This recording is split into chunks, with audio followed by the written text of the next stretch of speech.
सबक फिर पढ़ सदाकत का, अदालत का, शुजाअत का, लिया जाएगा तुझसे काम दुनिया की इमामत का। मिल्ली डाइजेस्ट के खुसूसी शुमारे में आपका खैर मकदम है। मैं हूं मुशाहिद हुसैन। दोस्तों, आज 6 दिसंबर है। यह वो दिन है जो जमहूरियत का सियाह दिन, ब्लैक डे माना जाता है। यानी 1528 में बनी बाबरी मस्जिद को ढाया गया। बाबरी मस्जिद को गिराने के पीछे एक ऐसी कॉन्स्पिरेसी, एक मुनज़्ज़िम साजिश है जो आप जानने के बाद दंग रह जाएंगे। इस साजिश में वो तमाम सियासी पार्टियां मौजूद है जिसको अवाम सेकुलर कहती है। इनमें कांग्रेस का पहला नंबर आता है। 1949 में बाबरी मस्जिद के अंदर मूर्ति रखी गई और मस्जिद को ताला लगाया गया। उस वक्त भारत के वजीर आजम पंडित जवाहरलाल नेहरू थे। 1986 में जब वजीर आजम राजीव गांधी थे, मस्जिद का ताला खुलवाकर मस्जिद के चबूतरे पर राम की मूर्ति रखकर पूजा पाठ शुरू करवाई गई थी। यह है कांग्रेस का असल चेहरा। और बाबरी मस्जिद को शहादत को लेकर रिब्राहन कमीशन तैयार की गई, जिसका काम बाबरी मस्जिद के शहादत के मुजरिमों को पता लगाना था। कमीशन ने अपनी रिपोर्ट 2009 में सौंप दी थी। इस रिपोर्ट ने बाबरी मस्जिद की शहादत को लेकर 28 लोगों को जिम्मेदार ठहराया था, जिसमें लाल कृष्ण आडवाणी, कल्याण सिंह, मुरली मनोहर जोशी, उमा भारती, अशोक सिंघल और विनय कटियार जैसे बीजेपी और हिंदू तंजीमों के बड़े लीडरान शामिल थे।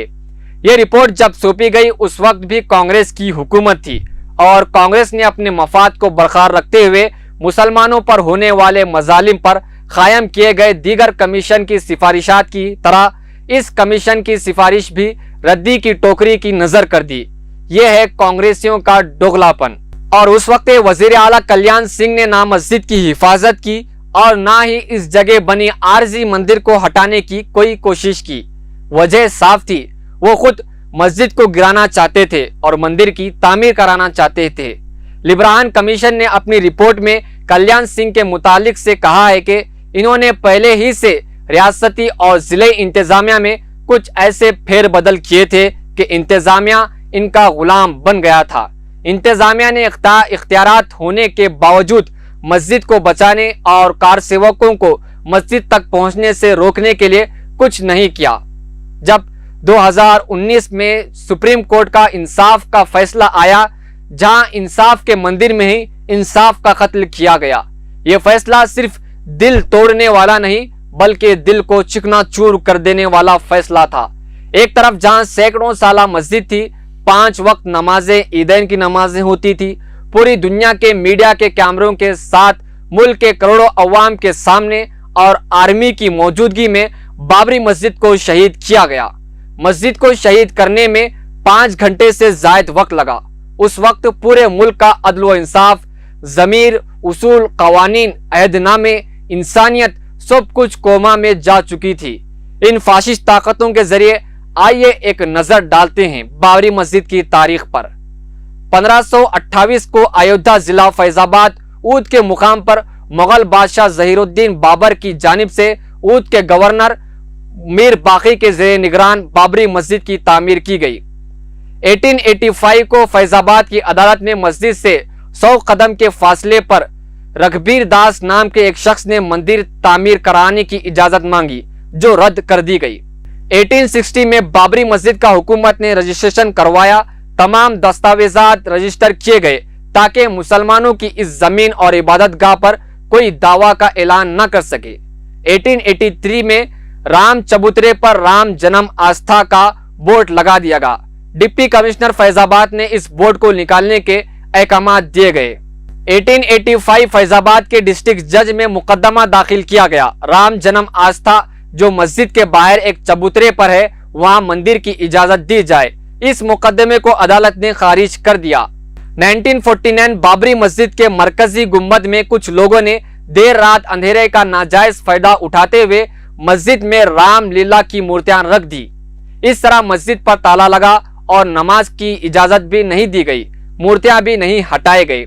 1950 में फैजाबाद के डिप्टी कमिश्नर ने फैजाबाद के सिविल जज अदालत में एक हलफनामा तहकीकाती रिपोर्ट पंचनामा दाखिल किया।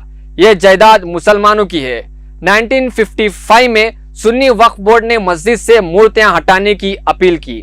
फिर 1961 में प्रेम हंस राज ने मूर्तियों को मस्जिद के गुम्बद के नीचे, यानी जहां नमाज पढ़ाई जाती है, वहां पर रखने और पूजा की इजाजत के लिए अदालत में अर्जी दाखिल किया, जो खारिज कर दी गई।